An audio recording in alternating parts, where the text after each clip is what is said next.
ये वादियाँ ये फिजाएं बुला रही है तुम्हें। ये वादियाँ ये फिजाएं बुला रही है तुम्हें। खामोशियों की सदाएं बुला रही है तुम्हें। ये वादियाँ ये फिजाएं बुला रही है तुम्हें।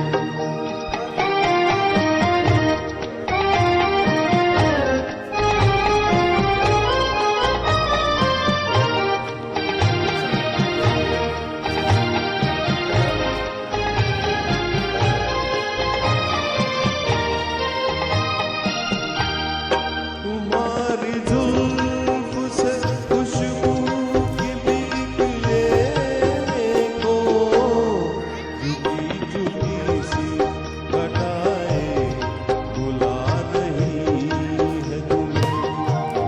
खामोशियों की सदाएं बुला रही है तुम्हें।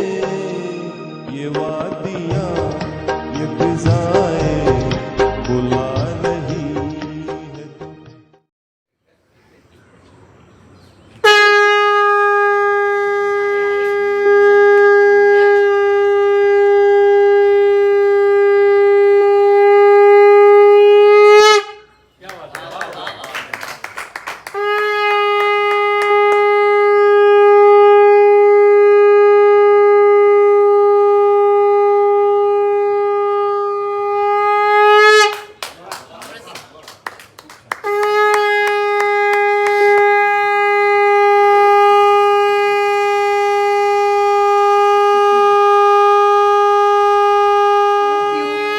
आज महाशिवरात्री आहे आणि छानसा असा आपला गेट टुगेदर पण सरांनी अरेंज केलेला आहे परुळेकर सरांनी।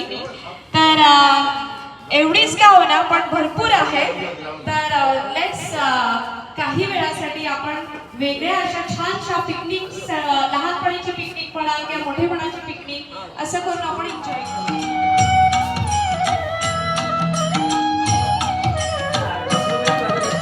गजानना श्री गणराया आधी वंदू तुझ मोरया। गजानना श्री गणराया आधी वंदू तुझ मोरया। श्री गणराया आधी वंदू तुझ मोरया। गजानना श्री गणराया आधी वंदू तुझ मोरया। गजानना श्री गणराया आधी वंदू तुझ मोरया।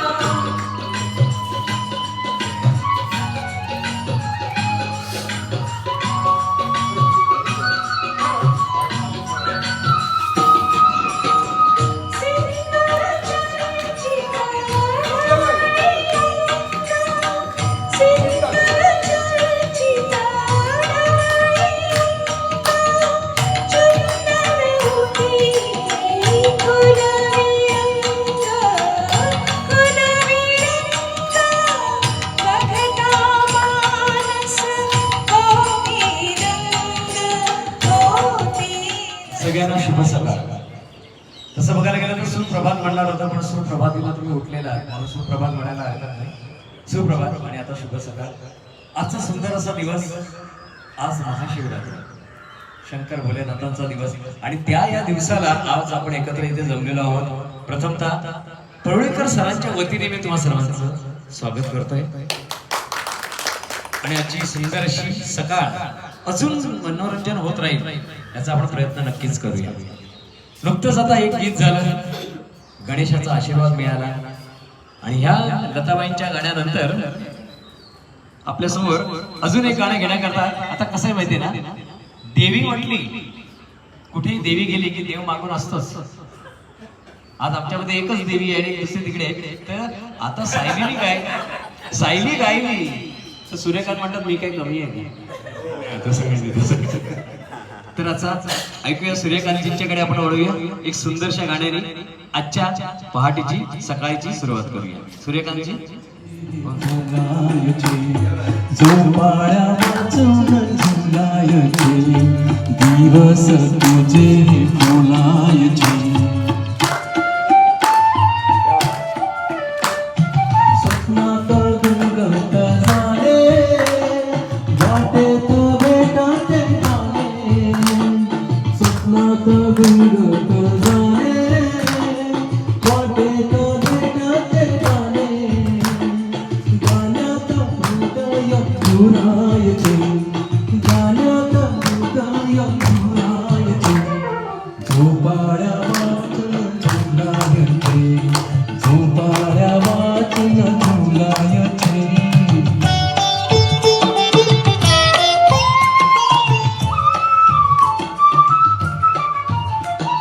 मोजारी नावाची खोली घालारी शपथ बोली मोजारी नावाची खोली घालारी शपथ बोली श्वासात चांदणे भरायचे श्वासात चांदणे भरायचे श्वासात चांदणे भरायचे झोपाळ्या वाचून झुलायचे झोपाळ्या वाचून झुलायचे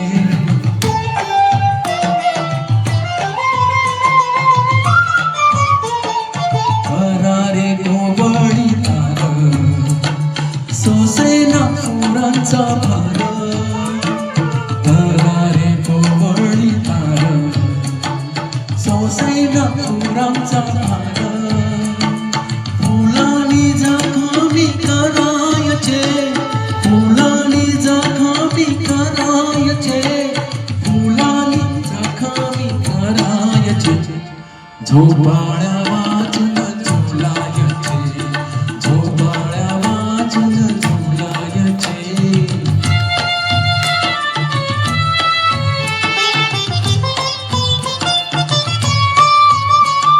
माझ्या या घराच्या पाशी थांब तू गडे जराशी माझ्या या घराच्या पाशी थांब तू गडे जराशी पापण्या भेटून फुलायचे पापण्या भेटून फुलायचे झोपाळ्या वाचून झुलायचे दिवस तुझे हे फुलायचे झोपाळ्या वाचून झुलायचे दिवस तुझे हे फुलायचे झोपाळ्या वाचून झुलायचे ते सगळं वातावरण ज्यांच्यामुळे दिसतं ते म्हणजे आमचे सूर्यदेव सूर्याला आपण नमस्कार करूया आणि ह्या सूर्याच्या नंतर आपण जर वातावरणात फिरलो तर अनेक फुलं आहेत आणि त्या फुलांमधलं एक फुल ज्या फुलाचं नाव आहे सायली आणि आपण नमस्कार केला तो सूर्याला जोरदार आणि तरी म्हणतात ते तिला बरं का बाजूला बसली असून सुद्धा त्यांच्या लक्षात नाही ते म्हणतात माझ्या या घराच्या पाशी थांब थोडी जराशी अरे कशाला आहे ना तुमच्या सोबत मग जिथे सूर्य तिथे सायली आणि जिथे सायली तिथे सूर्य आणि मग क्या बात आहे मंगेश पाडगावकरांचंच आहे यशवंत देवानी संगीतबद्ध केलेलं आहे आणि खास करून मंगेश पाडगावकरांच्या बाबतीत सांगावंसं वाटतं कालचा जो दिवस होता तो मंगेश पाडगावकरांच्या शब्दाशी मिळणार 30-35 वर्षापूर्वीचे चित्रपट जर आपण पाहिले तर हिरो आला हिरोईन आली आणि नंतर दोन फुलं एकत्र यायची की झालं त्यांचं आणि झाडाच्या मागे आणि झाडावर असा बदाम कोरायचे क्या बात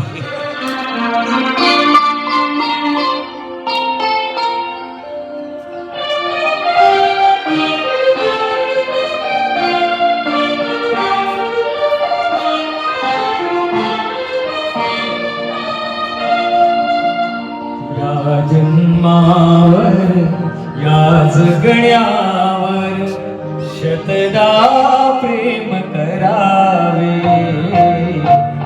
या जन्मावर या जगण्यावर शतदा प्रेम करावे शतदा प्रेम करावे शतदा प्रेम करावे या जन्मावर या जगण्यावर शतदा प्रेम करावे या जन्मावर.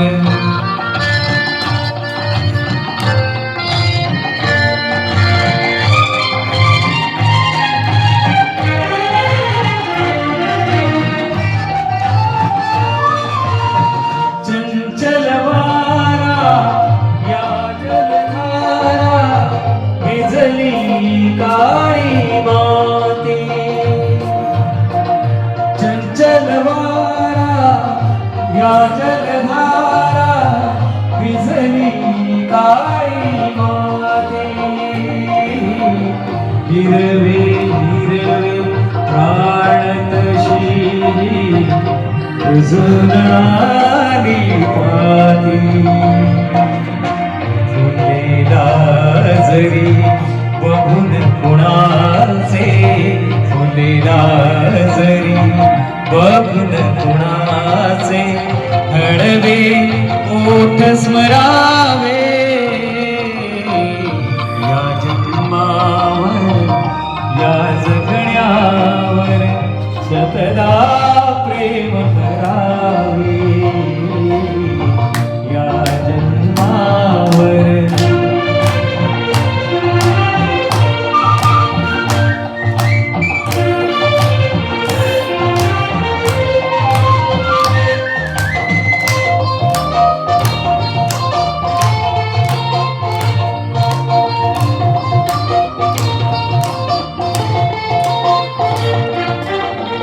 रंगांच्या उघडून या पंखा सांज कुणी केली. रंगांचा उघडून या पंखा सांज कुणी केली. काळोखाच्या दारावरती, काळोखाच्या दारावरती नक्षत्रांच्या वेली. सहा ऋतूंचे सहा सोहळे, सहा ऋतूंचे सहा सोहळे येथे भान हरावे या जन्मावर या जगण्यावर. शतदा प्रेम करावे या जन्मावर.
वेळ कोणाला, या जीवनामध्ये थांबायाला वेळ कोणाला.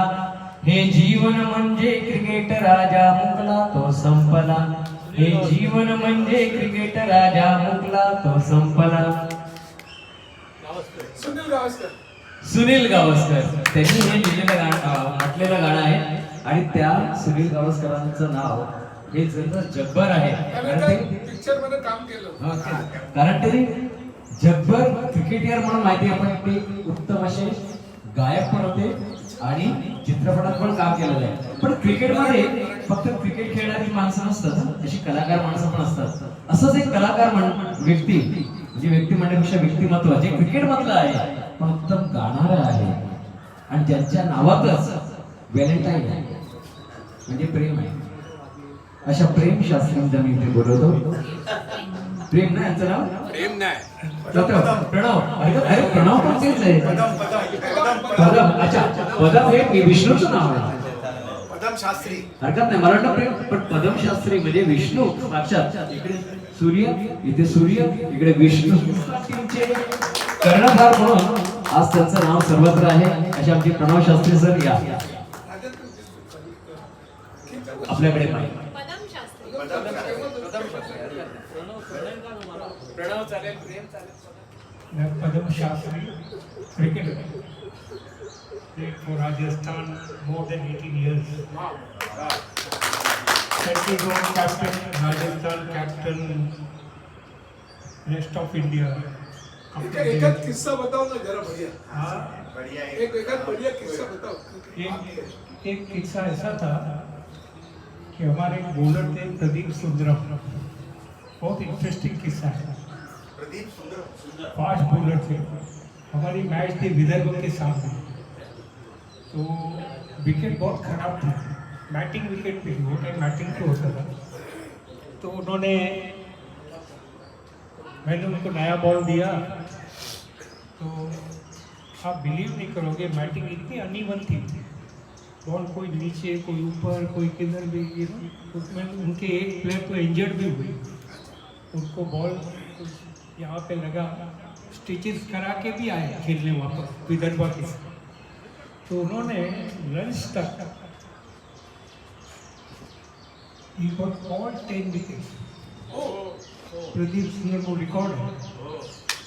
उन्होंने सब 10 के 10 विकेट लिए. तो एक बैट्समैन तो जो इंजर्ड हो गया था ना, वो वापस स्टिचेस लगा के भी वापस आया. तो मैंने कहा यार प्रदीप तो बहुत लकी है यार, उनको 10 विकेट देने के लिए वो वापस आया हो. तो रिकॉर्ड बनना था उसका. तो मैंने कहा प्रदीप को, सब लोग ने बोला जब जा रहे थे पवेलियन में, प्रदीप वेरी वेल बॉल. बोले क्या वेल बॉल यार, और भी मिलता तुम लोगों ने कैचेज छोड़े. मैंने कितना भी कैच पकड़ लेते 10 से ज़्यादा तो नहीं लेकिन वो कह रहा था 10 और भी मिलता, लेकिन आपने कैचेज छोड़े. खुद पे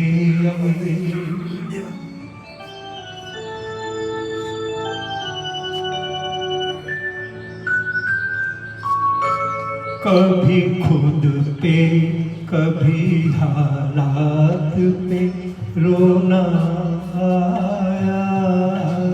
कभी खुद पे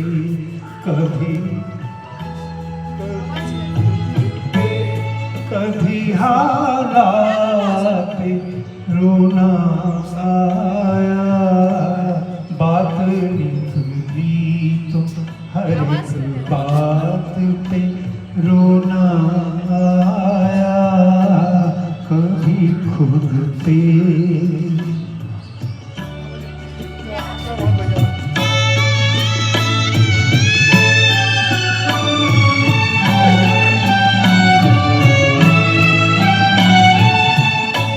हम तो समझे थे कि हम भूल गए हैं उनको.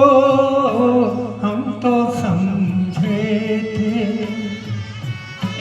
हम तो समझे थे कि हम भूल गए हैं उनको.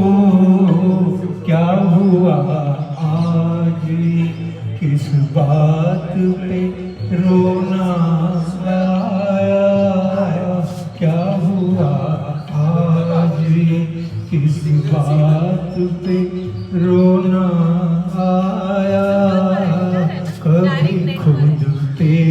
कभी हालात पे रोना।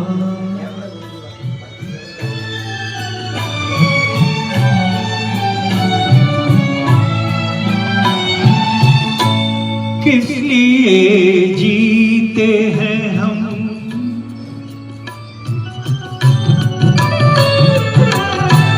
किस लिए जीते हैं हम, किस के लिए जीते हैं। बार ऐसे सवालात पे रोना आया, बार ऐसे सवालात पे रोना आया, कभी खुद पे।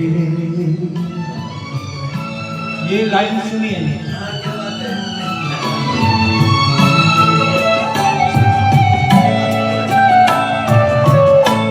कौन रोता है किसी और की खातिर है दोस्त, कौन रोता है किसी और की खातिर है दोस्त। सबको अपनी किसी बात पे रोना आया, सबको अपनी किसी बात पे रोना आया, कभी खुद पे, कभी खुद पे, कभी हालात रोना आया। बात निकली तो हर एक बात पे रोना आया, कभी खुद पे। असे नाटककार नव्हते तर उत्तम असे गायक होते. आजकाल होते म्हणजे आहेत, अजूनही आहेत, अजूनही आहेत ते, आणि उत्तम असे गायक आहेत. गाण्याचे कार्यक्रम ते काही काही ठिकाणी करतात, पण ते कोणाला कल्पना नसते, फार कमी करतात. आणि ती व्यक्ती म्हणजे प्रशांत दामले. आणि प्रशांत दामले यांच्या एका नाटकातील गोष्ट, या नाटकातील हे गाणं आहे, ऐकूया. श्रीरंग गोडबोले यांचे शब्द आहेत ते. हल हल हल तुम्ही ते गाणं सुनीता कविता सकाळी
मला सांगा सुख म्हणजे नक्की काय असतं.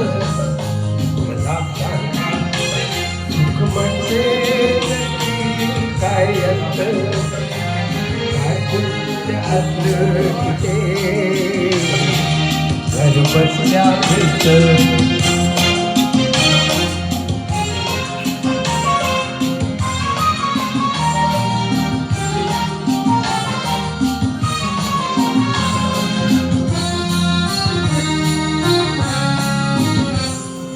देतो तेव्हा शंकर पाडून देतो. हवय नको ते म्हणणं प्रश्नच नसतो. फक्त दोन हात भरूया नुसतं. मला सांगा सुख म्हणजे नक्की काय असतं. मला सांगा सुख म्हणजे नक्की काय असतं. ऐकून अंतर तिथे घर बसल्या मला सांगा. असं गाणं नाही, मस्ती, मजा, धमाल, विनोद जर आमचा पुढे व्हायचा तो एकच ठिकाण असायचं. दररोज संध्याकाळी 7 ते 9, दररोज नाही, आठवड्यातनं 2 दिवस 7 ते 9 आम्ही कुठे असायचो तर क्रिएशन करायचं घेतलं. आणि तिथे इतकी धमाल असायची, गाण्यापुरतं राहायचं. त्यानंतर गाणं म्हणजे नाही हो, आम्ही गाण्यासाठी जायचोच नाही म्हणून एक गेट टुगेदर असायचं आठवड्यातनं 2 दिवस, इतकं सुंदर गेट टुगेदर. आणि त्यामध्ये एक एक नमुने मला असे भेटले. आता बबिता सुनीता चालू होतं, त्यात मला आठवलं बघा, ते पण एक गंमत आहे. एकदा काय झालं की आमच्यातला एक गायक, त्याच्याकडे त्यांनी प्रोग्राम ठेवला, ऐका, त्यांच्याकडे कार्यक्रम ठेवला त्यांच्या बिल्डिंग मध्येच, आणि एक गाणं निवडलं. मी त्यांना विचारलं, म्हटलं तुम्ही हेच गाणं का निवडलं? आणि त्याला कारण आहे. गाणं होतं तेरे चेहरे पे वो जादू है, बिंडोर चला आ जाता. काय म्हणतो बरं असेल, मग काय झालं, नाही तिचं नाव त्या गाण्याच्या सुरुवातीला येतं, म्हटलं रेशमा असं काहीतरी आहे त्या गाण्यात, राईट. तर तो मोठ्याने ते आवाज द्यायचा रेशमा, नंतर तेरे चेहरे पे. बायकोला काय माहित पडता माणूस काय करतोय. तर अशा गमती जमती असायच्या आमच्यातच आहे. मी नाव नाही घेणार त्या व्यक्तीचं, तर मजा यायची. पण ही सगळी गमत जी आमच्याकडे व्हायची ती व्हायची आपल्या पवळेकर सरांमध्ये. आता मगाशी ते उल्लेख त्यांनी केला, गाणं लागत नव्हतं. आम्ही लिरिक्स न बघता गाण्याला जर शिकलो असेल तर क्रिएशन करावं लागतं. जेव्हा जायचो तेव्हा तिकडे आमच्याकडे लिहिलेली वही असायची आणि तिकडे ऑडिओ ट्रॅक लागायचे. सर बरोबर, सुरुवातीला ऑडिओ ट्रॅक आणि त्याच्यावर गाणं वहीत बघून किंवा कागदावर बघून, हे खरंच महत्वाचं झालेलं होतं. कारण आता काय सगळं रेडीमेड मिळत आहे की समोरच्या समोर लिरिक्स दिसत आहे, पण तेव्हा जे ना ऑडिओमध्ये कधी म्युझिक चालू होणार आहे, कधी गाणं सुरू होणार आहे, ते जे शिक्षण होतं ना, माझ्यासारख्या अनेक सगळ्यांनाच ज्यांच्याकडे मिळालं ते आमचे पवळेकर सर, जोरदार त्यांच्याकरता टाळ्या वाजवूया. आणि मी त्यांना विनंती करतो, इतना सुंदर है कि जो हम लोगों का भी समा बांध लिया हमने. इतका सुंदर सूर्य म्हणजे सूर्योदय होतोय, पाखरांचा किलबिलाट चालू आहे, हिरवीगार इथे सगळी वनश्री बघा, आणि इतकं मस्त वातावरण आहे, थंडगार हवा आहे. काय इतकं बरं वाटतं की आपण बऱ्याच दिवसांनी आपण एखाद्या म्हणजे निसर्गाच्या सरांनी सांगितल्याप्रमाणे एका कुशीमध्ये आलो. काय त्याच्यामुळे हा निसर्गाचा जो आनंद आहे तो खरोखर आपल्याला उपभोगायचा आहे. कुठला आहे हा, तर एक इथे राजेश खन्नाचं एक गाणं चित्रित झालं होतं जे मी पाहिलं होतं, गुलाबी आंखे जो तेरी देखे. फार सुंदर गाणं होतं आणि इथे त्याची धावपळ आणि ते सगळं शूट बीट ते पाहिलेलं होतं त्या काळात. तर मला वाटतं की त्यावेळेला ह्या गार्डनने ते गाणं ऐकलेलं, इथल्या झाडांनी, फुलांनी, वेलींनी, सगळ्यांनी ते गाणं ऐकलंय. तर आपण आता तेच गाणं पुन्हा एकदा म्हणूया, म्हणजे जरा थोडं ते इथे काय म्हणतात ते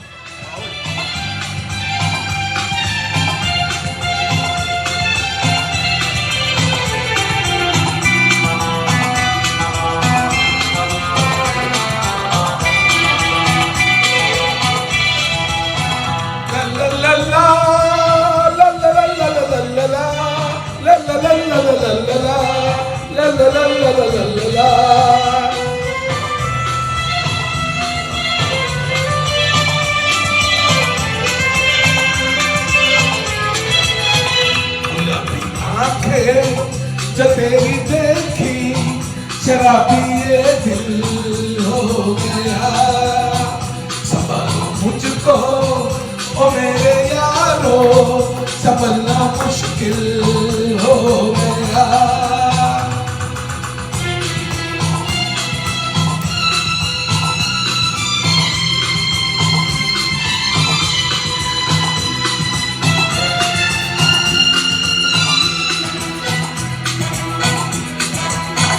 दिल में मेरे ख्वाब तेरे, तस्वीरें जैसे होती वहाँ पे, तुझ पे फिदा मैं क्यों हुआ, आता है गुस्सा मुझे प्यार पे, मैं लुट गया मन के दिल का कहा, मैं कहीं का नारा क्या कहूँ मैं दिलरुबा, पूरा ये जादू तेरी आँखों का ये मेरा कातिल हो गया, गुलाबी आंखें जब तेरी देखी शराबी ये दिल हो गया।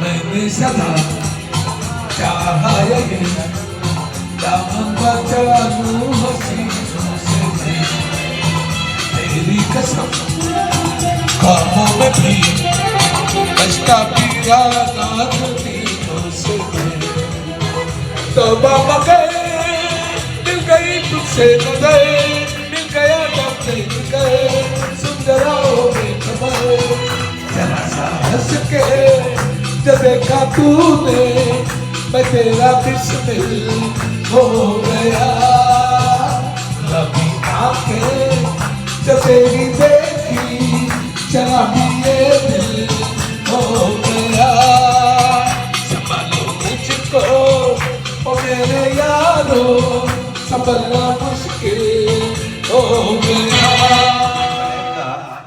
मी इकडे म्हणजे काही वर्ष आम्ही शूटसाठी काम केलं फिल्म लाईन्समध्ये, त्यावेळेला बरीच काही गाणी बघितली, काही आर्ट डायरेक्शन्स पण बघितली आणि शूट बघितली, पण ज्यावेळेला गाण्याचं शूट असतं त्यावेळेला सकाळपासून सत्यनारायणाच्या पूजेला कसा स्पीकर लावतात तसे ते गाणं लावलं जातं, ते गाणं लोकांच्या अंगात असं भिनायला पाहिजे, आणि त्यावेळेला त्याचे स्पीकर्स मोठे असायचे, खूप मोठे, त्यावेळेला असे मोठे स्पीकर बाहेर कुठे बघायला मिळायचे नाही, तर ज्या वेळेला इकडे शूट्स असायचं त्यावेळेला त्या मोठ्या स्पीकर्समधून, आणि इथे ना जेव्हा शूट असायचं त्यावेळेला ही जी गार्डनची ज्या लेवल्स बनवलेले आहेत, या लेवलचं गार्डन आहे, एका बाजूला नाही आहे, तर बऱ्याचदा ना एका लेवलवर ते गाणं शूट व्हायचं आणि दुसऱ्या लेवलवर कॅमेरे लागायचे, परत दुसरी ह्या झालं असं पट्ट्या जबरदस्त असा मोठा पट्टा मिळतो, त्याच्यामुळे बऱ्याचदा ट्रॉली लावता यायची इथे, बऱ्याचदा ट्रॉली लावून बऱ्याचदा शूट करताना ते गेटवरून राजेश खन्ना आत येतो असं एक पण गाणं असायचे, त्याच्यामुळे तिथून पण थोडंसं फुटेज ते कव्हर व्हायचं, त्याच्यामुळे काय व्हायचं की त्याच्यामुळे हे गाणं हा शूटला इतका सुंदर एरिया होता, आणि ज्या वेळेला हे काश्मीरचं त्यावेळेचं गार्डन इतकं सुंदर होतं आणि इतकं वेल मेंटेन्स होतं, म्हणजे प्रत्येक फूल आणि फूल मेंटेन केलं होतं, पानही पान नाही, झाडं नाही आहे, प्रत्येक फूल एवढं सुंदर की शूटिंगला काही प्रॉब्लेमच नसायचा त्याचा, आणि त्याच्यामुळे त्या लोकांना इतकं आवडायचं, आणि परत लोकांचा डिस्टर्बन्स नसायचा, कारण कधी कधी 5 दिवस जर शूट झालं तर 2-3 दिवस एवढी गर्दी व्हायची नाही, पण नंतर लोकांना जसं समजायला लागलं तर शेवटच्या दिवशी थोडंसं कंट्रोल, परत ते कंट्रोल करायला पण इथे पोलीस स्टेशन होतं, त्याच्यामुळे तो पण प्रॉब्लेम नसायचा, म्हणजे स्टुडिओमध्ये ज्या पद्धतीने पद्धतशीर असं शूट करता यायचं तसं इथे शूट झालेली गाणी आहेत, आणि त्या फिल्म लाईन्सला अतिशय आवडायची ती, परत कुठे रोड दाखवायचं तर हे साईडचे रोड्स पण दाखवत, मला बऱ्याचदा तुम्हाला दिसलं असेल, ज्या वेळेला आम्ही खरंच काश्मीरचं गार्डन बघितलं तेव्हा मी इथे विंटरमध्ये बघितलं, जे शहाजहाननी बनवलेलं आहे, त्याला चष्मेशाही अशी 2-3 गार्डन्स आहेत, त्यावेळेला मला त्या गार्डनमध्ये एवढं काही आवडलं नाही, तर मला हे साधं दिसतंय, त्याच्यापेक्षा आपलं गार्डन जास्त चांगलं असायचं ते, मी पण वेडा झालं ते गार्डन म्हणजे, तेव्हा मला आठवलं, तेव्हा त्याला छोटा काश्मीर म्हणत नव्हते, ह्याला तेव्हा आत्ता छोटा काश्मीर आहे, त्याला ओपी असं ऑब्झर्वेशन पॉईंट, म्हणजे इकडनं तुम्ही हा पूर्ण एरिया ऑब्झर्व करू शकता, असं त्याला आर्किटेक्चरल नाव आहे ते, आणि हे जे बनवलेलं गार्डन आहे आर्किटेक्टनीच बनवलेलं गार्डन आहे, बरेच गार्डनर आर्किटेक्ट्स आहेत, बरेच त्याच्यात डिझायनर्स आहेत, एवढी पटकन आलेली झाडं नाही आहे ती, आणि अशा पद्धतीने हे बनवलेलं एवढं सुंदर गार्डनमध्ये तुम्ही परत आलात, आणि तुमच्या निमित्ताने मीही परत आलो, त्याच्यामुळे माझं बालपण आणि पण ह्या गार्डनची फार संबंधित आहे. थँक्यू. धरू नका. त्यावेळेला ना म्हणजे मी पाहिलेलं आहे 100च्या आसपास माळी असायचे आणि ते सगळीकडे सारखे फिरत असायचे, त्यामुळे कोणाला येऊन घेऊन बसायची सोय नव्हती. तुम्ही 5 का 6 लेअर्स असायचे, झुडपामधून पटकन माळी बाहेर यायची.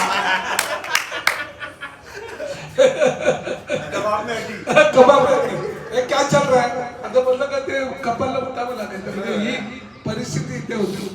मी इथून बोलतो. हा हा मग ह्या सगळ्यात तुमच्या जुना मी माणूस आहे.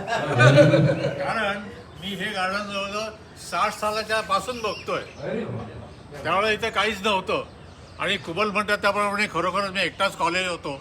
पण तरुण पण म्हणतात तसं सगळं मग माझं बाहेरच्या जगात गेलं आणि ते इंडियाच्या बाहेर गेल्या कारणानं तरुणपणात मला इथे यायलाच मिळालंच नाही आणि आल्यानंतर आलो तो पुरा व्यवसायात गेलो. त्याच्यामुळे हा तो जो भाग होता तो माझ्यातनंच चुकलेला आहे आजही. हा आणि मगाशी त्याचे आर्किटेक्ट वगैरे जे म्हणाले ह्या गोष्टी खऱ्या आहेत कारण त्यावेळेला आम्ही हा परिसर सगळा धुवून काढलेला आहे. हा आजही तुम्ही कोणाला घेऊन येऊ शकता. आज तुम्ही येऊ शकत नाही किंवा काय असं आजही येऊ शकता. आता तुम्हाला सांगतो खास करून तुमच्याकडे बघून मला एक गंमत आठवली की एकदा असे आमच्या महाराष्ट्रात पण एक गार्डन आहे तिकडे सगळे सिनियर सिटीजन असतात. सकाळच्या वेळेला येणार, टाळ्या वाजवणार, गोल फिरणार, एकत्र येणार. सिनियर सिटीजन मंडळी पण असतात, माणसं पण असतात आणि बायका पण असतात. एक दिवस असं तुम्ही एका काकांना विचारलं, म्हणजे असतील ते 65 ते 70च्या दरम्यान, ऐका काका तुम्ही पण ऐका. मी त्यांना विचारलं, म्हटलं काका तुम्ही सगळे एकत्र येतात, एवढे असतात, त्या काकी वगैरे आलेले असतात, तुम्हाला यातली कुठली आवडत नाही का? सहज विचारलं. त्यांना विचारलं, म्हटलं तुम्हाला यातली कुठली आवडत नाही का? नाही आता काय वय झालं नाही. म्हटलं तरी पण असं वाटतं ना कोणतरी ही छान दिसते तिच्या. मला काय म्हणाले माहिती आहे? म्हटलं तुम्ही आता प्रेम वगैरे कोणावर करत असाल. मला काय म्हणाले, अरे कौन कहते हैं बूढ़े इश्क नहीं करते, कौन कहते हैं बूढ़े इश्क नहीं करते, फर्क सिर्फ इतना है उन पे कोई शक नहीं करते. अशा गमती जमती असतात. आज इकडे येतात. आज त्यांना विचारलं, म्हटलं आज कुठे आहात? त्यामुळे मी मारवेला निघालेलो आहे. म्हटलं आज जरा आरेत या, आम्ही सगळे जमतोय तिकडे आम्हाला भेटू. तर ते म्हणे हा नक्की येतो. आणि आज मारवेला गेले सायकलिंग करून, तिकडनं पुन्हा इथे आले आणि पुन्हा आरेत आलेले आहेत सायकलिंग करत. जोरदार त्याच्याकरता आपण स्वागत करूया. आणि मगाशी आमच्या परोळकर साहेबांनी काय आरडीचं गाणं घेतलं, गुलाबी आखे. तर दुसरे आमचे माळगावकर, हो माळगावकर या. प्रथम नमस्कार करावा लागतो कारण ते समुद्र आहे, आम्ही त्यांच्या थेंबा इतकं पण नाही आहोत. रफी सिंग करता, कांच के कंगन कभी सोना नहीं बन सकते, कांच के कंगन कभी सोना नहीं बन सकते, कितनी भी कोशिश करो कोई रफी साहब नहीं बन सकते. क्या बात है.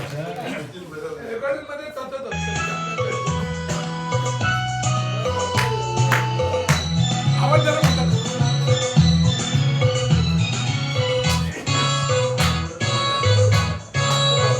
चला जाता हूँ किसी की धुन में, धड़कते दिल के तराने लिए.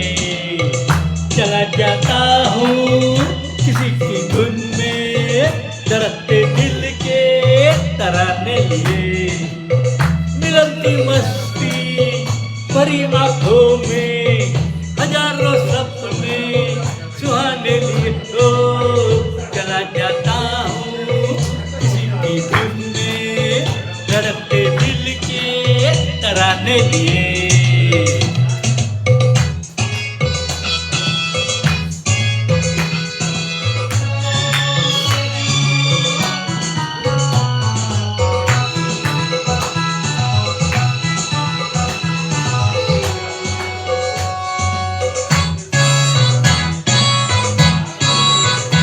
मस्ती के नजारे हैं तो ऐसे में संभलना कैसा, मेरी कसम गाने की.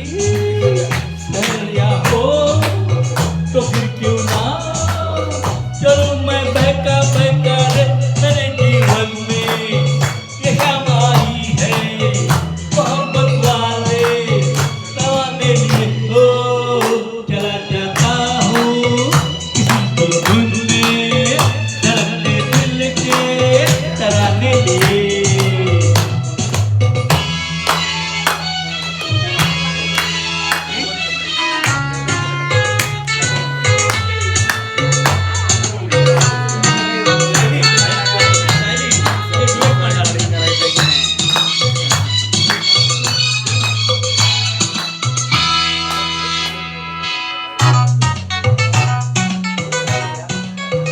वो आलम अजब होगा वो जब मेरे करीब आएगी, मेरी कसम नैया छुड़ा लेगी कभी हंस के गले से लग जाएगी है मेरे बाहों में मचल जाएगी वो सच्चे झूठे बहाने लिए ओ चला जाता हूँ किसी की धुन में धड़कते दिल के तराने लिए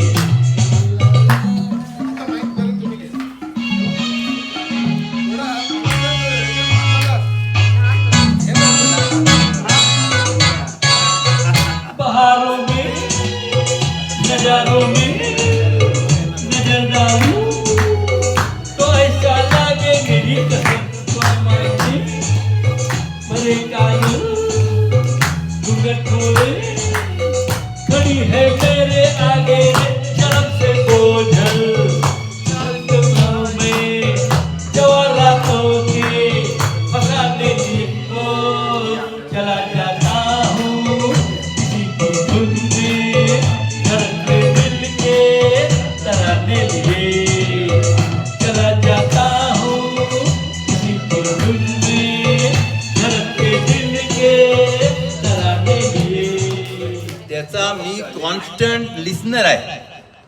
म्हणजे पर्यटकांनी जेवढे प्रोग्राम्स केले त्याचं मी ऐकणार आहे त्याच्यात. म्हणजे मी बऱ्याच जणांना म्हणजे प्रत्येक म्हणजे पहिलीत असताना एखादा मुलगा असतो आणि 10वीत असताना त्याचा अभ्यास कसा असतो तर पहिलीत आणि ते 10वीत तू जातो त्यावेळेला त्याच्यात काय काय बदल जातात. जो शिक्षक असतो त्याला समजतं आणि त्याला जो पिऊन असतो त्याला पण समजत असतं. कारण काय तो पिऊन तिथेच असतो की त्याला माहित असतं हा पहिल्या दिवस आला तो कसा होता, हा दुसरीत गेला तर कसा झाला. शिक्षक त्याला शिकवत असतो कदाचित शिक्षकाला माहित नसतं पण प्यूनला माहित असतं की हा कसा बदलत गेलाय.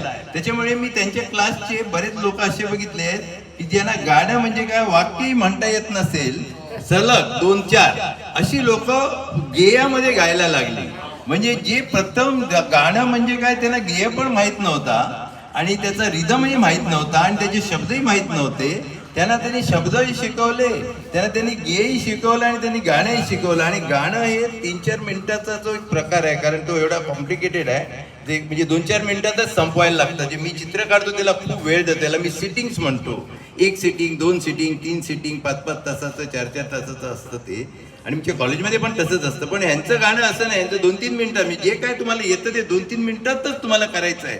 त्याचा एंड लगेच होतो. तरी त्या बऱ्याच लोकांना ह्या पूर्वकांनी कसं काय शिकवलं ते मी बघितलेलं आहे. त्याच्यामुळे मला त्या प्रक्रियेबद्दल जास्त आनंद झाला. म्हणून मी बऱ्याचदा गाणं म्हणण्यापेक्षा गाणं ऐकण्यासाठी मी पुष्कळ प्रयत्न करतो आणि त्याच्यामुळे मला त्यांनी बऱ्याच लोकांची गाणी ऐकवली ह्या निमित्ताने. त्याच्यामुळे thank you very much for that. मी याला बऱ्याच वेळा गमतीने शिवी घालतो की तू मला याच्यात आणलास. मी नव्हतो गाण्यामध्ये, मी नसताना सुद्धा याने जबरदस्तीने म्हणजे एक दिवस मला म्हणाला की चल आपण एक कार्यक्रम आहे तिथे जाऊया काय म्हणून याच्या बरोबर म्हणून मी आपलं ते ऐकायला गेलो. कार्यक्रम ऐकायला गेलो ते जरा असे थोडे गात होते. तुमची जी टीम होती ती गाणारी. म्हटलं असे कसे गाताय तुम्ही. म्हटलं चला मी तुम्हाला शिकवतो म्हणून मी त्यांना आमंत्रण दिलं.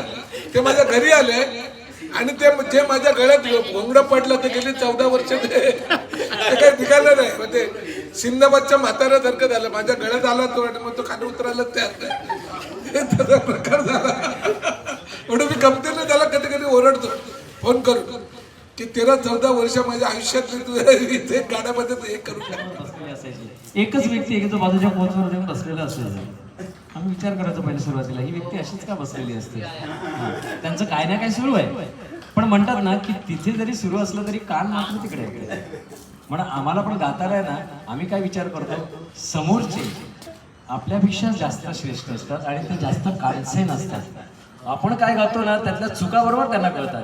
ते येऊन आपल्याला जर सांगितलं आता एखाद्या गायकाला एखाद्या कानसेनाने सांगितलं की तुमची इथे चूक झाली तर गायक म्हणाला मला दाखवा म्हणून दाखवा. तर ते म्हणाले मी म्हणून नाही दाखवू शकत पण सांगू शकतो की इथे चूक आहे. म्हणून जे श्रोते असतात हे गायकाकरता फार मोठे असतात. म्हणून श्रोत्यांची गर्दी नको साहेब, मुळीच गर्दी नको. फक्त श्रोते गर्दी हवेत. मग गर्दी नसली तरी चालेल. आणि या श्रोत्यांमध्ये नेहमी भाग घेणारे खास करून श्रोत्यांमध्ये असणार पण सगळं काही लक्षात असणार आणि ज्या काही चुका आहेत त्या मनापासून सांगणारे आमचे जयवंत नाईक सर, त्यांना मी इथे बोलवतो. त्यानंतर आमचे डॉक्टर साहेब येतील. पट्टोपर्यंत सर या. यांनी म्हटलं त्याप्रमाणे श्रोता असल्याशिवाय गाण्याला किंवा कोणालाही हुरूप येत नाही. आम्ही श्रोतामध्ये बसून सुद्धा लोकांना हुरूप देण्याचं काम केलं, त्याच्याच हा.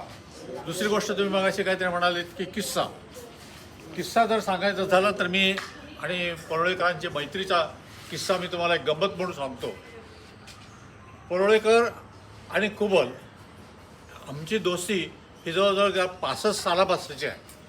कोणाला ऐकलं तर खरं वाटणार नाही, पण ती एक वेगळ्या प्रकारची दोस्ती आहे.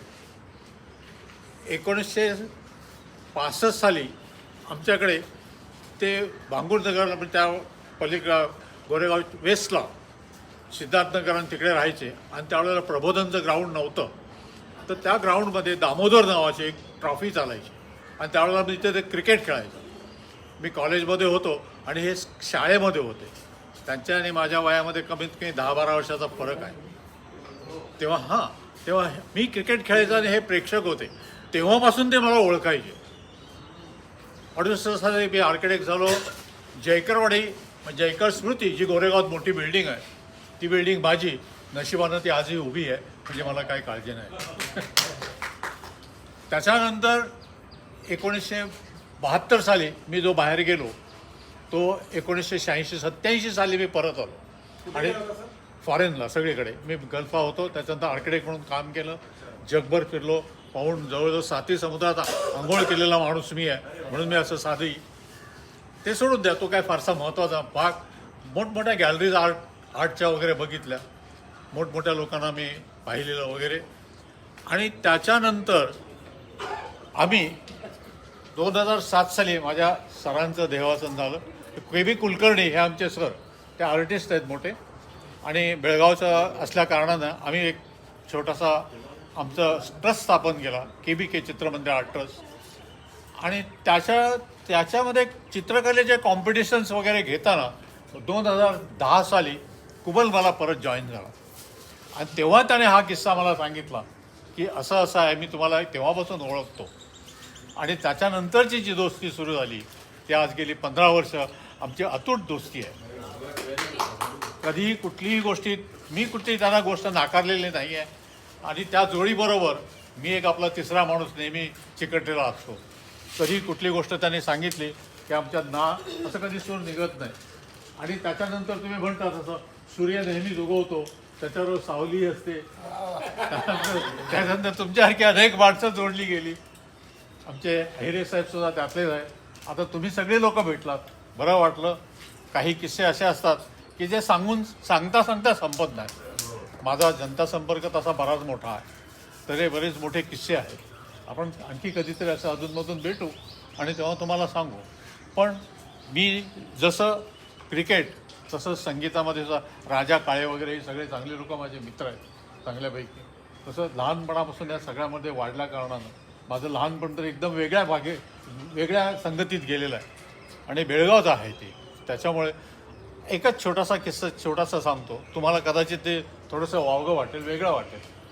पु ल देशपांडेंच्या लिखाणामध्ये नेहमी किंवा भाषणात जे कोणी रावसाहेब नावाचं जे कॅरेक्टर आहे, बरोबर आहे, रावसाहेब ते कृष्णराव हरिहर यांचं नाव, आणि ते बेळगावचे. ते माझ्या बहिणीला सख्या बहिणीसारखं मानायचे. इतके आम्ही जवळून त्यांना बघितलेलं आहे. कारण आमचं वय होतं फक्त त्यावेळेला 10 वर्ष. त्याच्यामुळे ते काय आणि हे काय आम्हाला कळलं नाही. पण हा ती प्राथमिक स्वरूपाचा आहे. तेव्हापासून आम्ही त्यांना ह्या सगळ्या मोठ्या लोकांमध्ये बेळगावला आम्ही पाहिलं आहे. संयुक्त महाराष्ट्राचा लढा जो काळ आहे, त्या काळात 1956 साली आम्ही स्वतः बघितलेलं आहे. आपण कधीतरी भेटलो तर असे किस्से बोलू. गाणं हा माझा प्रांत नाही, ऐकणं हा माझा प्रांत आहे. धन्यवाद. रत्न आणि हिरे, आणि ते दोन्ही करत आहेत. त्यामुळे इतकं आनंदमय आयुष्य जगतो. आणि ह्या अहिरेमधला ही काढून टाकला तर हा अहिरे आरेमय पण होतो. आरेमध्ये पण ना अहिरे आहे. कारण का, आज मी जे फक्त मी 64 वर्षाचा तरुण आहे. अगोदर चीर लावलं तरी चालेल. चीर तरुण आहे याचं सगळं क्रेडिट या आरेमन कॉलनीला आहे. 39 years and 4 months 4 महिने मी या आरे कॉलनीमध्ये राहिले. 39 वर्ष. 81ला मी न्यूझीलंड हॉस्टेलला आलो. एक शेतकऱ्याचा मुलगा इंटरव्ह्यूला आलो तर पायात चप्पल नव्हती. वडिलांनी तिथे घेऊन आलं न्यूझीलंड हॉस्टेलच्या पायऱ्यांवरती आपण गेलो तर ते हॉस्टेल पाहिलं. 2 दिवस राहू द्या मिळते. तर स्वप्न काय सिलेक्ट होईल की नाही. 400 मुलं आलेली, 60 लोकांना सिलेक्ट करायची पूर्ण भारतात. सिलेक्ट होईल की नाही माहीत नाही. खेड्यातला आलेला मुलगा इंग्लिश पाय बोलत, त्यातल्या 10-12 पोरी तर कारमध्ये आलेल्या होत्या आणि मी लोकल कसाऱ्यापर्यंत तिथून कुर्ला मग असं आलं. तर त्यावेळेस सिलेक्शन झालं. सांगण्याचा मतीत अर्थ असा की त्या न्यूझीलंड हॉस्टेलनी इतकं काही दिलेलं आहे. आज माझी जी जडणघडण झाली त्या आरे कॉलनी म्हणून न्यूझीलंड हॉस्टेलला एक क्लास 3 म्हणून कर्मचारी जॉईन झालेला डेप्युटी कमिशनरपर्यंत रिटायर. आज न्यूझीलंड हॉस्टेलच्या कॉलेजमध्ये शिकायला आलो मी. 1983ला पास आऊट झालो. त्याच कॉलेजचा 25 वर्षानंतर 11 वर्ष अभिषेक्त सम्राट म्हणून प्रिन्सिपल म्हणून त्याच कॉलेजचा प्रिन्सिपल. या निसर्गाने इतकं काहीतरी शिकवलं. इथली प्रत्येक झाडं आणि फुलांची माझी ओळख. रात्री मी नाईट शिफ्टला आरे कॉलनीमध्ये असं माझा जो असिस्टंट आहे त्याची मोटरसायकल घ्यायचो. रात्रभर फिरायचो वाघ 12 वाजता ड्युटी लावून दिली. 1 वाजता निघायचो 3 वाजेपर्यंत. कमीत कमी मी इथे आणि सर उभे असे 18 वेळेस चित्ता आणि वाघ यांची माझी भेट झाली. मी इथे उभा आहे झाडाचा, मी इथे उभा आहे तेच ठिकाण. एक दिवस रात्री बाईक घेऊन तर 17 नंबरला येते पिकनिक पण हॉस्पिटल त्याच्या पाठीमागे गेलो. एक वाघ बसलेला गाडीचा हे बघितलं तो उभा राहिला. माझ्याकडे बघितलं, सलामी दिली. मी पण सलामी दिली. तो राजा होता ना, मी घाबरत दिली त्याला सलामी. तो पुढे गेला, गाडी चालू केली, वाघीण पाठीमागून. परत थोडा पुढे गेला, एक पिल्लू गेला, दुसरं गेलं, 4 रात्री आणि मी एकटा बाईकवर. उपद्व्याप म्हणजे उपद्व्यापी बाळच हो लहानपणी जन्मापासून. जो माणूस उपद्व्याप करतो ना तोच माणूस मोठा होतो. काही माणसं सरळ आयुष्य सरळ नाही जगायचं. आपला ECG कसा असतो, अप अँड डाऊन आला ECG पाहिजे. एकदा का सरळ झालं हे 4 जण तयारच आहे तुम्हाला अंदाज आहे. त्यामुळे आपलं आयुष्य हे अप आणि डाऊन मध्येच असलं पाहिजे तरच माणसं काहीतरी करू शकतो. आणि आजची जी मैफिल जमली ना तर सगळे किती मोठमोठे तानसेन येतो आणि आम्हाला 2 कान दिलेले कानसेन म्हणून आम्ही या ठिकाणी आलो. आणि म्हणून मला वाटतं की जे काही गाणे कविता, क म्हणजे काव्य, वि म्हणजे विचार, ताल म्हणजे ता म्हणजे ताल गेयता. हे ज्यावेळेस तुम्ही एकत्रितरित्या करता त्यावेळेस या समाजाची, या निसर्गाची, या अबंडन्स नेचरची तुम्ही एक प्रकारे काय करता, समा बांधता. आणि हु आर यू, घाबरायचं कशासाठी. मला सांगा, ही 10 किलोची वीट आहे समजा, ही 10 किलोचं सोनं आहे आणि याच्यामध्ये मी फक्त 20 ग्रॅम काढलं. फरक काय, फक्त साईजचाच आहे. येस ऑर नो, फक्त साईजचा फरक आहे. पण त्याच्यातली क्वालिटी तीच असणार आहे, त्याच्यामधली मेलेबिलिटी तीच असणार आहे. तार पण तसेच बनणार आहे, धातू पण तसंच बनणार आहे, त्याचं हे पण बनणार. तसं आपण बनलेलं आहोत ह्या अबंडन्स नेचरपासून. काय आहे, आकाश, तेज, वायू, हे त्याचाच भाग आहे. I am in the image of the God, I am in the image of this universe. पण आपण ते विसरून गेलेलो आहोत आणि नको त्या रॅट रेसमध्ये जाऊन आयुष्याच्या आनंदाचं मातेरं करून टाकलेलं. तुम्ही ह्या अबंडन्सने, तुम्हाला जर सक्सेसफुल व्हायचं असेल ना, या पृथ्वी तलावरती ज्या माणसाकडे काही नसलं तरी चालेल, जो माणूस सकाळीच फक्त 1 तास स्वतःशी बोलतो, मेडिटेशन करतो, तो माणूस 1 तास जर करतो तो IAS बनू शकतो. काय बनू शकतो, 1च तास. 100% तुम्ही त्या मोमेंटची जगा. What is the power of now. हे जर केलं तर तुम्ही मोठे बनू शकता. 5 तास जर तुम्ही मेहनत केली फक्त मेडिटेशनवरती दिवसभर, किती, 5 तास, म्हणजे डोळे बंद करून नाही बसायचं आहे. आत्ता मी ज्यावेळेस जेवण घेतो आहे, समजा मी आता हे केळी खातो आहे, तर हे सोलताना माझ्या शरीराला टच काय होतोय, टेक दॅट फिलिंग. ज्यावेळेस मी ती घास तोंडामध्ये घेतोय, माझे दात चावल्यानंतर त्यातनं लिक्विड कसं बाहेर पडते त्याच्याकडे लक्ष द्या. ते चावताना त्याच्यामध्ये माझी सलाइवा कशी जॉईंट होते त्याच्याकडे लक्ष द्या. नंतर ओइसाफेगसमध्ये मध्ये कसं जात आहे, माझ्या जठरामध्ये त्याचं काय होतंय ते बघा. That is called the eating meditation, walking meditation. मी चालतोय, माझा डावा पाय जमिनीवरती, या पृथ्वीस मी तादात्म्य सांभाळतोय. उजवा पाय, डावा पाय, उजवा पाय, डावा पाय, सेम ब्रिदिंग. श्वास आतमध्ये येतोय, श्वास बाहेर जातो. ट्रेनमध्ये लटकलेले हात ना, कशाला शेजारच्याशी भांडत बसाय, हे कर, डोळे बंद करा आणि त्याच वेळी तुम्ही तुमच्या श्वासावरती असे 5 तास जर केलं तर तुम्ही या मेंबर ऑफ पार्लमेंट बनू शकता. मेंबर ऑफ पार्लमेंट कोणाच्या मदतीशिवाय सुद्धा. जर तुम्ही हे असंच जर 8 ते 10 तास केलं तर प्राईम मिनिस्टर पण बनू शकता. ही स्टेज मी तुम्हाला सांगितलं. पण आम्ही काय करतो, आमच्या कमतरता, यू आर इनफ, तुमच्याकडे सगळं आहे पण मी लगेच कॉम्पिटिशन, सरांना गाणं येतं ना मला पण गाणं आलं पाहिजे, त्यांच्याकडे BMW आहे ना मला पण BMW पाहिजे. मी फक्त आपण 2 C वरती जगतो. 1 इज कॉम्पिटिशन आणि दुसरं इज कम्पॅरिझन. ह्या 2 C मुळे सत्यानाश झालेलं आहे. 17व्या मजल्यावरती टॉवरवरती राहतो, खाली आल्यानंतर BMW चेहरा.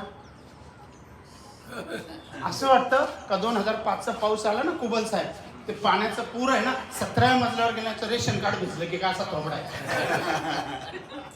आणि बाजूला माझी ती स्कूटी घेऊन बसतो, हा काय दुःखी आहे एकदम, आणि आपण बिनधास्त आवाज करतो. प्रश्न हाच आहे.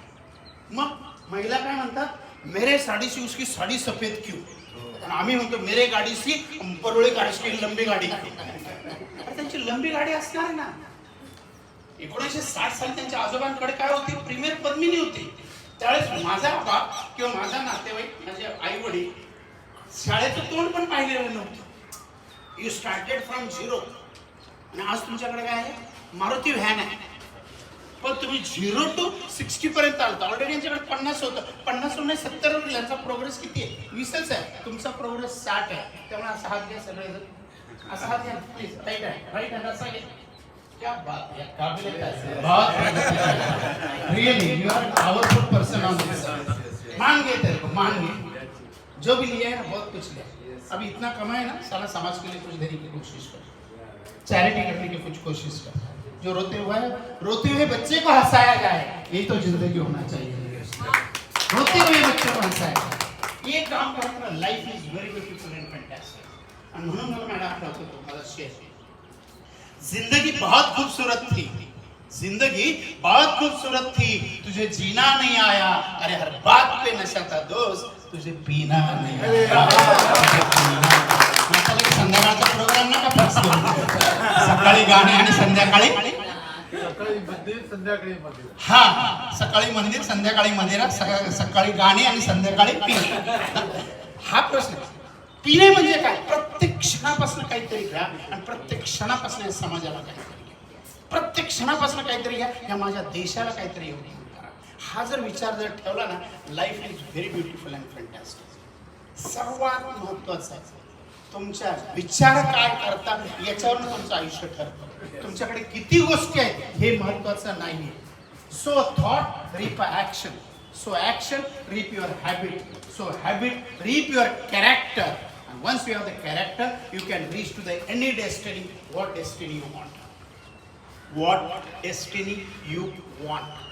मला खरंच आनंद वाटतो ह्या आरेमधला आज जे काही माझं तारुण्य आहे हे याच्या सगळ्या इथल्या ओझोनला, ऑक्सिजनला, या झाडाझुडपांना. आता मी तुम्हाला सांगतो, मी फार समृद्ध माणूस आहे. याच ठिकाणी आपला विनोद खन्नांबरोबर बोललेलो आहे, याच ठिकाणी राजेश खन्नाबरोबर बोललेलो आहे, याच ठिकाणी इतके. आता मी न्यूझीलंड हॉस्टेलला असताना मी आणि आपले आता डर्टीचा पिक्चर काय त्या माझ्या शूटिंग तिथे झाले. बच्चन साहेब डर्टीचे पिक्चर काय हिरो काय हिरोईन कोणती, हां विद्या बालन, अक्षय आम्ही कॉपी. माझ्याकडे शूटिंगला आले ना, बाकीचे लोक तुम्हाला माहिती गव्हर्नमेंट ऑफिसर काय टेबल खालणं. माझ्याकडे लोकेशन मॅनेजर आला का मी विचारतो कास्ट कोण आहे, सर अमिताभ बच्चन साहेब आहे, लालबत्ती. एकच काम कर, मला फक्त त्यांच्यावर कॉफी प्यायला द्यायचं, तुला मी पाहिजे तेवढे दिवस शूटिंगला दे. आणि आमचे बाकीचे लोक 50,000 रुपये अंडर टेबल पाहिजे, मला हे अंडर टेबल 1 रुपये. प्रत्येक हिरो आणि हिरोईन बरोबर म्हटलं कमीत कमी जेवढे टार्कास तुम्ही नाव घ्याल इतकं समृद्ध ह्या आर्य मिल कॉलनी केलेलं आहे. आणि आत्ता 2020ला मी रिटायर झाल्यानंतर, डेप्युटी कमिशनर रिटायर झाल्यानंतर मी national Borivali park are the lungs of the Bombay, lungs of the Bombay. If we are not preserving, we have to pay the cost for the oxygen. म्हणजे जसे आता बिल्डर साहेब घेतात ना 10व्या मजल्यानंतर 200 रुपये पर स्क्वेअर फीट वाढ, तसं काही दिवसाने हवा जास्त मिळते म्हणून 1,000 रुपये पर लेवल वाढ. अशी वाढ करत करत आपण खुजे बनणार. हा निसर्ग इतका जबरदस्त आहे ना सर, अबंडन्स नेचर. याच्यात एवढी ताकद आहे माझ्या मायभूमीमध्ये, मदर अर्थमध्ये. आपली आता फक्त 800 करोड जगाची लोकसंख्या आहे आणि 80 कंट्रीची जेवढी लोकसंख्या आहे तेवढी आपल्या एकट्या भारताची लोकसंख्या आहे 146 कोटी. बरोबर, 80 कंट्रीची लोकसंख्या इज इक्वल टू भारत. म्हणून भारताकडे सगळेच जण येतात. ट्रम्प पण येतो, पुतीन पण येतो, का मार्केट मोठे आहे आपल्याकडे, बरोबर की नाही. तर एवढी क्षमता आहे. पण आपणच इतके खुजे झालेलो आहोत ना मानव प्राणी. मी 40 वर्षापूर्वी पुस्तक वाचलं होतं. माणसं एवढे छोटे होतील की ती हरभऱ्याच्या झाडाखाली बसतील. कशाच्या? हरभऱ्याच्या झाडा. आणि आजच तुम्ही बघितलं आता जी केस आलेली याच्यामध्ये हरभऱ्याचं झाड काय, मला वाटतं एवढ्याच्या झाडाखाली पण बसले, एवढी खाली गिरलेली लोक झालेली. Agree or not? हे जीवन इतकं सुंदर दिले. Life is very beautiful and fantastic. पण तुम्ही कसे जगताय याच्यावरती डिपेंड आहे. आज इथे काय आपण जास्त खर्च केला का, काही केलं का? पण आजची सकाळ एक रम्य सकाळ म्हणून आपण शेवटच्या क्षणापर्यंत लक्षात राहील. इथे गर्दी नाही झाली, पण साहेब दर्दी लोक आलेले, दर्दी लोक आले. आणि हा कलेजा जर आपल्याकडे असेल तर life is very beautiful and fantastic. जीवनच इतकं सुंदर आहे, पण आम्ही जीवनाला नको त्या गोष्टी टाकतो. लाईफ इज व्हेरी ब्युटिफुल, आपण नको त्या इमोशन्स टाकतो आणि मग आयुष्याचा सत्यानाश करून घेतो. आज तुमची हेल्थ चांगली याच्यासाठी निसर्गाला दिवसभर 1000 वेळेस जरी तुम्ही काय म्हटलं ग्रॅटिट्यूड ऑफ ॲटिट्यूड दिली तर चालेल. Yes or no? Give the attitude. आज या माईकला ॲटिट्यूड दिली पाहिजे. माझ्या मनातलं ते तुमच्या कानात टाकतोय म्हणून माईकला मी ॲटिट्यूड दिली पाहिजे ना. ग्रॅटिट्यूड थँक्स म्हटलं पाहिजे. आपण आपल्या आईबापाला किती वेळेस थँक्स म्हटलेलं आहे? आठवा बरं. फोन तरी केलाय गावी असेल. किती कृतज्ञता. मी सगळ्यांचं नाही सांगतो, पण एक जनरली सांगतो. घरातनं निघताना पण आईबापाला विचारतो का ती बायको हे जॉब इकडे 1 BHK झाला 3 BHK झाला, मग फार्म हाऊस, नंतर मग फॉरेन टूर, याच्यासाठीच जन्माला आलेलो आहोत आपण का? काहीतरी लेगॅसी ठेवणार आहोत पाठीमागे लेगॅसी ठेवणार आहोत. आजकालचं जग हे डेटावरती मोजलं जातं. व्होलॅटाईल झालेलं आहे, व्होलॅटाईल. तर तुम्ही कसे जगलात, सगळ्यात ह्या पृथ्वीवरचा जज कोण जर असेल तर आय एम द बेस्ट जज ऑफ माय लाईफ. मला दुसऱ्याने म्हटलं रत्नाकररावांनी खूप छान काम केलं. ते सगळेजण स्वार्थाच्या चष्म्यातच बघणार. बायको सुद्धा नवऱ्याकडे स्वार्थाच्या चष्म्यानेच बघणार. Yes or no? मुलगा सुद्धा बायकोच्या चष्म्यातनच बघणार. फक्त तुम्हीच फक्त तुमच्याकडे वस्तुनिष्ठपणे मूल्यमापन एकच करणारा जज आहे, मी काय आहे.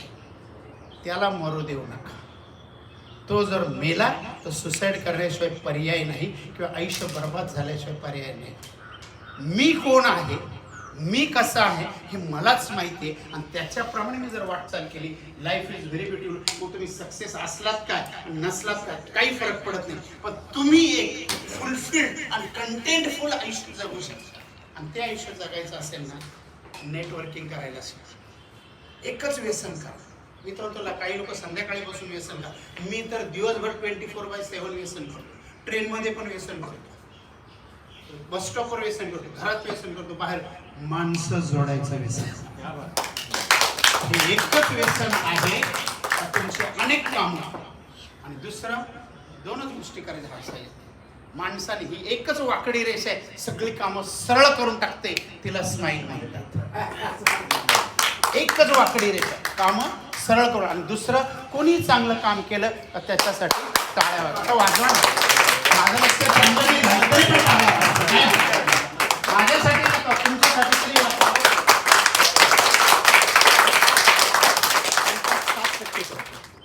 राईट.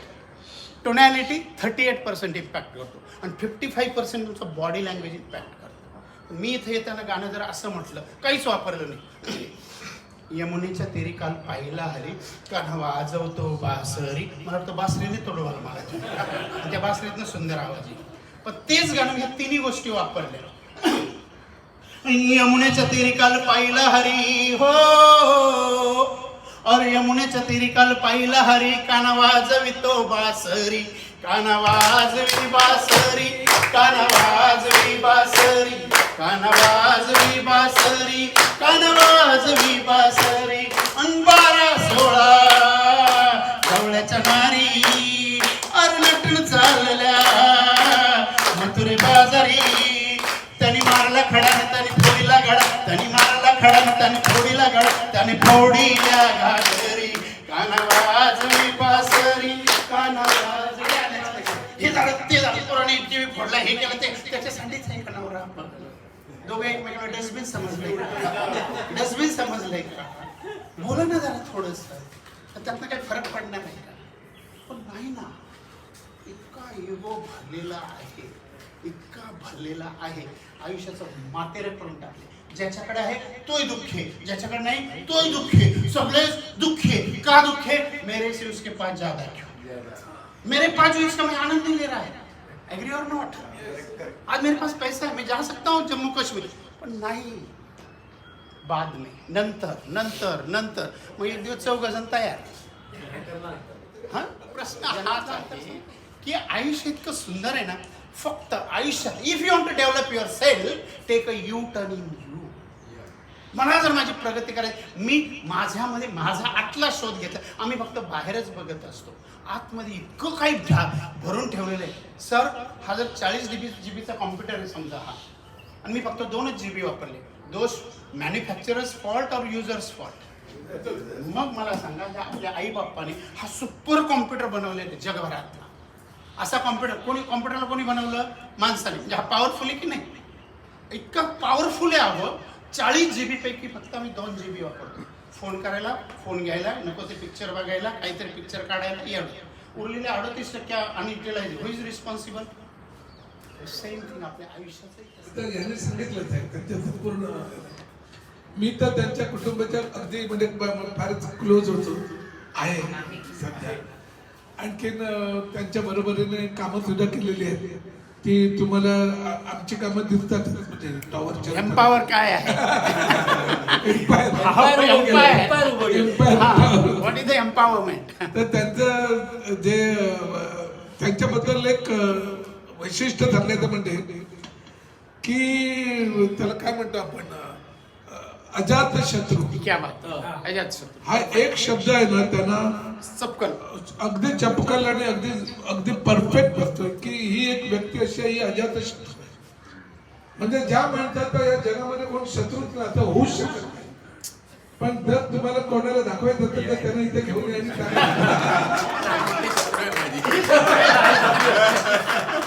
काय कोण शत्रूच नाही मला त्याचं ते कौतुक वाटतं की आपण एवढं आपण सुद्धा मी अनेक वेळेला तावातावाने त्यांच्याशी बोलतो ते म्हणजे सोडून द्यावं नेहमी सांगतात मला त्याच्याविषयी विचार नका करू द्या तो त्याच्याप्रमाणे वागणार आपण आपल्याप्रमाणे हा जो त्यांचा जो काही दृष्टिकोन आहे ना जीवनाकडे बघण्याचा किंवा जीवन जगतानाचा हा खरोखर घेण्यासारखा गुण आहे की अजात शत्रू होणं म्हणजे म्हणून बघा ते या वयात सुद्धा किती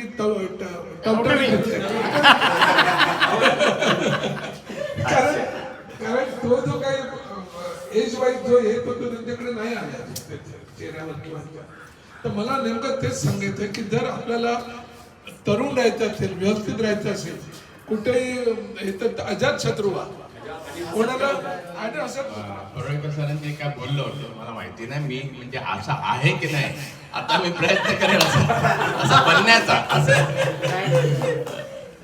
मी जसं सांगितलं का बाबा सरांनी सांगितलं का सर त्या शेवटी येत आपण काहीतरी असतं हातात पिशवी आज तसं मी तुमच्यासाठी आणलेलं आहे ते मला थोडासा उशीर झाला रात्री बाहेर गेलेलो त्याच्यामुळे मग सकाळी उठायला उशीर मग आवरून बिरून आलो इथे पण तरी तुम्हाला इतकं सगळ्यांना बघून खूप खूप आनंद झाला मला खरंच एकदम आणि सरांचं मेन तर कौतुक वाटतं का ह्या वयात पण 70-72 वय असेल पण हे असे पिकनिक वगैरे ते अरेंज करताय खरंच सरांसाठी जोरदार टाळ्या व्हायला पाहिजे प्रत्येक गोष्टीची फॉलोअप असते येस फॉलोअप असतं बरोबर discipline and he has a solid willpower. Yes. He म्हणजे तेच त्यांचं खरं क्रेडिटेबल आहे खरंच त्यामुळे त्यांनी त्यांच्या तब्येतीवर मात करून पुन्हा छान झाले समजतंय थँक्यू सो मच तुम्ही इथे आम्हाला बोलवलं सगळ्यांना एकत्र आणलं आणि क्रिएशन फॅमिली ही अशीच आहे का सगळ्यांच्या सुखी दुःखात ते एक दुसऱ्या सुखीला सहभागी होतात आता तुम्ही बघितलं म्हणजे त्याची नाटिका मॅडमवरती काय प्रसंग आलेला सगळे तिथे गेले त्यांच्यासाठी जो प्रोग्राम होता गार्डनमध्ये तो त्याने 8-10 दिवसासाठी पोस्टपोन केला पण पुढे ठेवलं त्यांच्याच त्यांना सहभागी करून घेतला तर अशाच प्रकारे आपण एक दुसऱ्याशी कनेक्टेड राहूया इन फ्युचर सुद्धा आणि असंच भेटूया. तसं पाहायला गेलं तर सुरेश सरांच्यामुळे आता या वयात माझ्या मुलीने मला एक पियानो घेऊन दिला. सर, पप्पा तुम्ही आता हे तुम्हाला शिकायचं आहे. तुम्हाला ज्या वेळेला आतापर्यंत म्हणजे तसं पाहायला गेलं तर मी शेतकरी कुटुंबातनं सातारचं आहे. शरद सखाराम निकम म्हणून माझं नाव आहे. राहतो मराठला कुरार बिल्डिंगमध्ये. तसं बिगिनिंग क्रिटिकल गेलं म्हणजे असं ह्याच्यातच गेलेलं आहे. मुंबईत आल्यानंतर स्ट्रगल करून मालाडवरून अंधेरीला कामाला जायचो. परत 4 वर्ष काम केल्यानंतर मी माझी फॅक्टरी सुरू केली.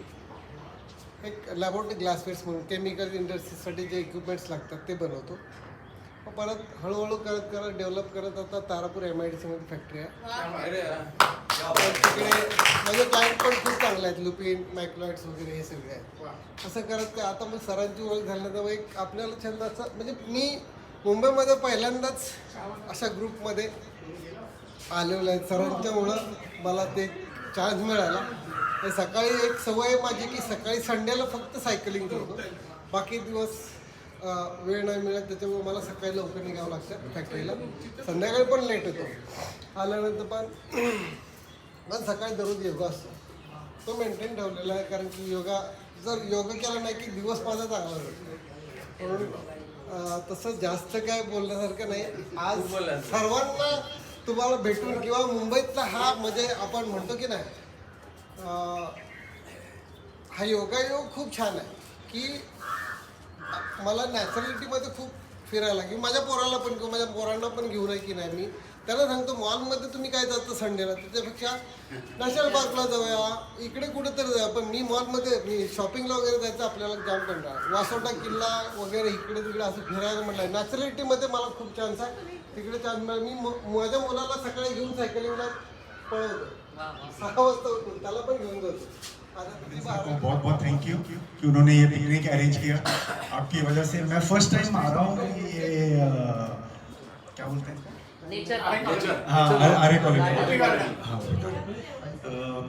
मला मराठी एवढा येत नाही क्योंकि मैं हूँ महाराष्ट्र में 30 years born born up in Delhi. First 30 साल मेरे दिल्ली में गए. उसके 20 साल अफ्रीका में गए. तो 90% आउट ऑफ महाराष्ट्र. और अभी मैं मराठी सीख रहा हूँ. ज्योत्सना से मराठी में बात करता. तो बहुत अच्छी जगह है. आप सब आए. आप सबका मैं सोच रहा था सिर्फ गाने का है. मैं आपके एक्सपीरियंस बताए आपके मोस्ट अमेजिंग. मोटिवेशनल स्पीकर ने तो मेरी आंखें खोल दी. बहुत अच्छा लगा. एक ही रिक्वेस्ट है अरविंद सर से कि एटलीस्ट वंस अ मंथ एक gathering let this not be the last. Once a month और भी लोगों को बुलाएंगे और भी लोग बुलाएंगे अपने अपने एक्सपीरियंसेस बताएंगे यू नो. तो आप सबसे अभी भी इस एज में बहुत कुछ सीखने को है. So let's Arvind sir let's meet once a month. Thank you. गोष्ट ही की तिथे अहिरे सर सो आज या दोघांमुळे मी स्वतःला खूप फॉर्च्युनेट समजतो. मी आज इथे आहे.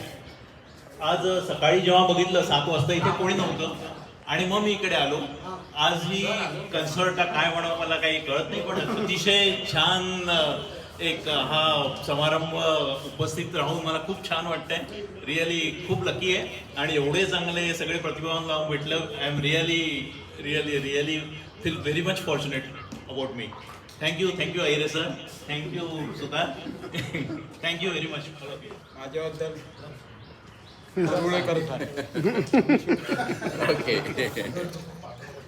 हे आपल्या LNT मधून निवृत्त झाले. LNT मध्ये सर्व्हिसला होते.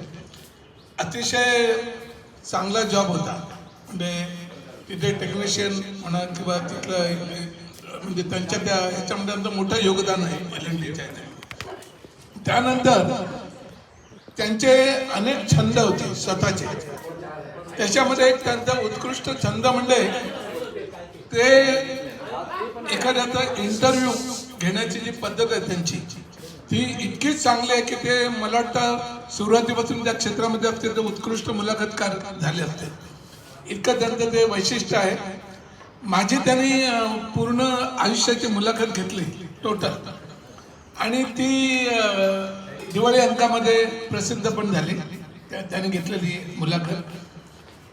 त्याने स्वतः त्याचे सगळं व्यवस्थित ते टाईप करून ते सगळं हे करून त्याने मला दिलं. आज ते या वयात सुद्धा मला त्यांचं आश्चर्य काय वाटतं माहितीये की इतके छंद आहेत की त्यांना विचार सोय नाही. ते घरी स्वतःचे दिवाळीचे आपण म्हणतो ना, आपण लहानपणी जसे दिवाळीचा कंदील वगैरे बनवायचो घरी, ते उत्कृष्ट कंदील बनवतात, उत्कृष्ट डेकोरेशन करतात. त्यांचं जे डेकोरेशनची जी किमया आहे ती खरोखर विलक्षण आहे. छानपैकी ते स्वतः हे करतात. स्वतः आता त्यांनी म्हणजे छायाचित्रण करणं, वेगवेगळे फोटोग्राफी करणं, त्याचे व्हिडिओ बनवणं, काय ते व्हिडिओ सगळीकडे पब्लिश करणं, त्यांचे बरेच मला वाटतं बऱ्याच गोष्टी यूट्यूब आणि याच्यावरती आहेत त्यांच्या. ते इतके छंद बाळगून त्यामध्ये रमलेला असा हा कर्मयोगी काय, हे खरोखर म्हणजे एकदा जोरदार त्यांच्यासाठी आपण टाळ्या वाजवायला पाहिजे. आज आजचं बघा, त्यांनी कुठेही आपला कार्यक्रम चालू असताना ते आपल्या कार्यामध्ये मग्न होते. त्यांनी कॉन्सन्ट्रेट करून पूर्ण याचं शूटिंग केलं आणि त्याचं व्यवस्थित प्रत्येक याचं हे केलेलं आहे. तर मला खरोखर त्यांचं आणि ते कौतुकानं म्हणजे जेव्हा ते काय एखादी गोष्ट करतात तेव्हा आमचं बोलणं होतं अधूनमधून. ते ज्या वेळेला सांगतात की बरोडेकर मी हे केलंय, मी अमुक घेतलंय, अमुक करतोय वगैरे असं त्यांचं ते सगळं. आता त्यांनी ड्रोन घेतलाय, तर ड्रोनचं शूटिंग सुद्धा ते इथे करणार आहेत आपलं वरून काय. तर मी म्हटलं हे खरोखर इथे तुम्ही म्हणजे दादा चांगलं वापरेल, गार्डन पण दिसेल आणि आम्ही पण देतो त्याच्यामध्ये. ते इतकं म्हणजे त्यात एक कौतुकास्पद गोष्ट आहे की त्यांनी. तर मला हा म्हणजे हे सुद्धा आतून असावं लागतं काय, हे असल्याशिवाय येत नाही.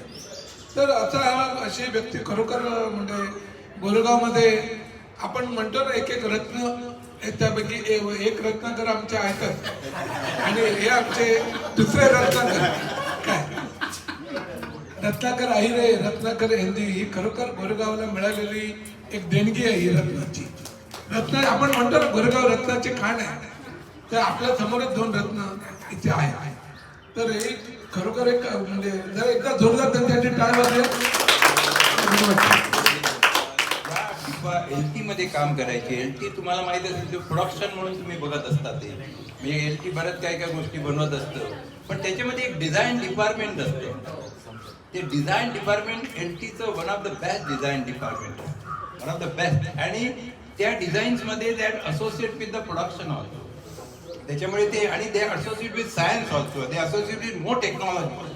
त्याच्यामुळे ते अतिशय चांगलं काम ते करत आहेत आणि त्यांनी ते बऱ्यापैकी वर्ष तिकडे काढली आहे. ते सगळे ड्रॉप्समन, त्याचे जे ड्रॉप्समिन्स वगैरे असतं, ज्याला मी ड्रॉइंग काढतो स्वतः किंवा मी रबराने खोडतो ते, तर मला एवढा प्रपोर्शनचा संबंध नसतो. पण जेव्हा मी ते प्लान म्हणून काढत असतो तेव्हा मला चूक करायचा संभव नसतो. कारण मी एक सेंटीमीटर चुकलो किंवा एक सूत चुकलो तर तो ब्रिज जरा इकडे तिकडे जाऊ शकतो. तर त्या क्षेत्रामध्ये त्यांनी ते काम करावं आणि परफेक्टली करावं. आणि एल टी सारख्या ठिकाणी त्यांचा जो एक्सपिरियन्स आहे तो फार असा वेगळाच एक्सपिरियन्स आहे. जेव्हा तुम्ही मोठ्या प्रोजेक्टमध्ये काम करता तेव्हा तुम्ही कधी छोटे जरी असता तरी तुम्हाला ते वेगळा एक्सपिरियन्स देऊन जातो. एक दिवस मला चार्ल्स कोरिया बरोबर आम्ही 1-2 दिवस काम केलं. 2 दिवस ते चार्ल्स कोरिया काय आहे ते मला 2 दिवसात समजलं की तू काय टाईपचा माणूस आहे. म्हणजे आम्ही काय त्याच्या लेवलचे नव्हते. फार मोठा आर्किटेक्ट आहे चार्ल्स कोरिया म्हणून. त्याच्याबरोबर ते एका छोट्याशा प्रोजेक्टसाठी काम केलं. त्याचे ते ह्यांनी जवळजवळ आयुष्य, यांचं बरंच आयुष्य मोठ्या मोठ्या एल टीच्या इंजिनियर्स बरोबर घालवलं आहे. त्याच्यामुळे त्यांना जास्त मला वाटतं एक्सपिरियन्स असेल. गोरेगाव ही रत्नांची खाण आहे. म्हणजे त्यांचे शेख सर असतील किंवा स्वतः ते असतील, कुबल सर असतील, रत्नाकर, ते दुसरे रत्नाकर. तुम्ही खाणं असून उपयोग नाही, रत्न असून उपयोग नाही. त्याला चांगला पारखी पण असावा लागतो, रत्न पारखी पण असावा लागतो. तसा तो ज्वारी आणि सराफी पण असावा लागतो. तसा हा सराफी हा माणूस आहे. हे असलेले आमचे शेख सर आहेत, नाईक साहेब असतील का, जे 3 राष्ट्र पद्मश्री अवॉर्ड आहे. म्हणजे ज्यांनी युनिटी ऑफ स्टॅच्यू बांधलेला आहे ते सुतार साहेब, राम सुतार साहेब, ज्यांनी 5 राष्ट्रपतींना समोर बसून त्यांचं पोर्ट्रेट तयार केलं ते पत्रकार वासुदेव कामत साहेब. तिसरे जानचैन, या तिघांचे पण पोस्टर्स आता राष्ट्रपती भवनामध्ये लागले. तिसरे म्हणजे आपले अच्युत पालक, सुलेखन. या 3 पद्मश्रीला आमच्या क्रिएशन क्लब आणि आमची प्रज्ञाबोधिनी शाळेतर्फे त्यांना आम्ही सत्कार केलेला होता. आणि त्याच्यामध्ये हे सगळे पद्मश्री आणि त्याच्यामध्ये न पद्मश्री असलेला पद्म पण नाव नाही ज्याच्या नाव, त्याच्यामध्ये प्रेरणा पंडित, गोरेगावचा प्रेरणा पंडित माझाही सत्कार यांनी केलेला होता.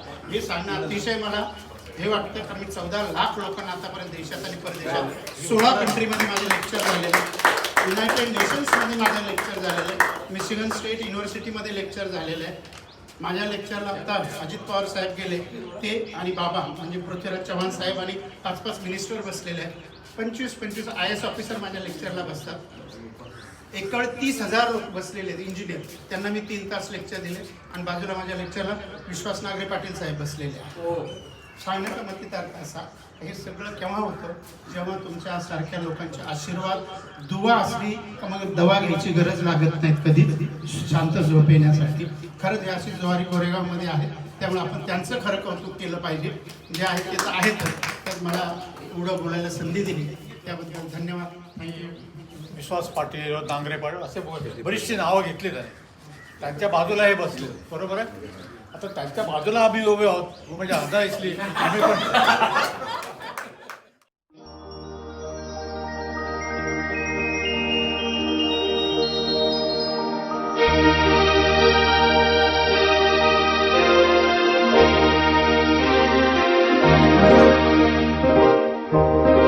ये वादियाँ ये फिजाएं बुला रही है तुम्हें, ये वादियाँ ये फिजाएं बुला रही है तुम्हें, खामोशियों की सदाएं बुला रही है तुम्हें, ये वादियाँ ये फिजाएं बुला रही है तुम्हें।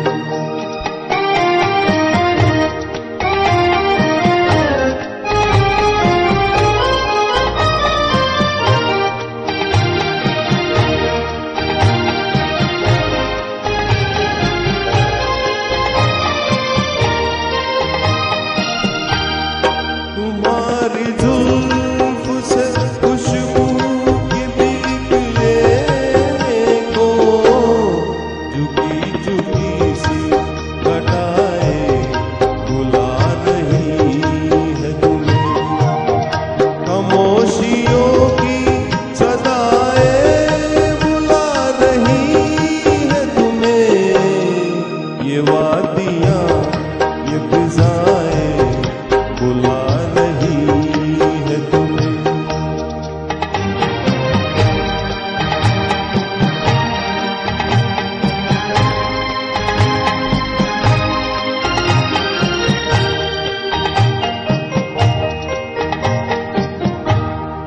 हसीन चंपई पैरों को जब से देखा है, नदी की मस्त अदाएं बुला रही है तुम्हें, खामोशियों की सदाएं बुला रही है तुम्हें, ये वादियाँ ये फिजाएं बुला रही है तुम्हें।